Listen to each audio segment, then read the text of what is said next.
The moment the mastermind Taha was wanted by the NIA for the past 5 years. Taha is suspected to be one of the high-value assets for the ISIS in India. Taha will be grilled on the following questions. The first question to be posed will be how was the payment made out to fund and to carry out terror activities? How many meetings were conducted and where were these meetings conducted? What terror activities were they planning to carry out in the future? The grilling of mastermind Taha will take place in just a couple of hours from now. He in fact has been one of the most high valued assets for ISIS in India.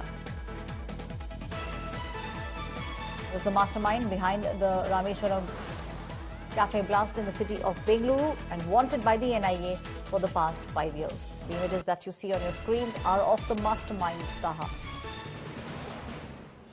Colleague Arvind Oja is now joining me on the story.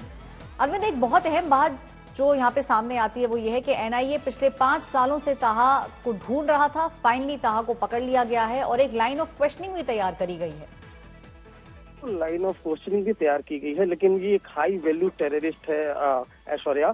बीते 5 सालों से NIA इसको तलाश रही थी, न सिर्फ अब्दुल मतीन ताहा को बल्कि जो मुसव्विर हुसैन साजिद है जिसने आईडी प्लान की थी उन दोनों को। और एनआईए ने इन पर कैश रिवॉर्ड भी रखा था, चाहे वो 2020 का टेरर मॉड्यूल हो, 2020 में मैंगलोर में कुकर ब्लास्ट हो, इन तमाम जो ब्लास्ट हुए थे तकरीबन 3, उसमें जो मास्टरमाइंड था वो अब्दुल मतीन ताहा था। अब अब्दुल मतीन ताहा के पीछे कौन है, ये तमाम चीजें एनआईए जो है इन दोनों से पूछताछ में निकालेगी। लेकिन ये सच है कि लगातार ये कर्नाटका में कई ऐसे टेरर एक्टिविटी हुए थे जिसमें इन्वॉल्व थे और लगातार एनआईए से वांटेड चल रहे थे। और वांटेड होते हुए भी इन्होंने बेंगलोर के रामेश्वरम कैफे में ब्लास्ट किया। इसलिए एजेंसी का मानना है कि ये काफी हाईली रेडिकलाइज्ड है और कहीं ना कहीं इनके पीछे और भी लोग जुड़े हुए हो सकते हैं और उसी वजह से एनआईए ने इनको कस्टडी में लिया है और इनको इंट्रोगेट कर रही है। ऐश्वर्या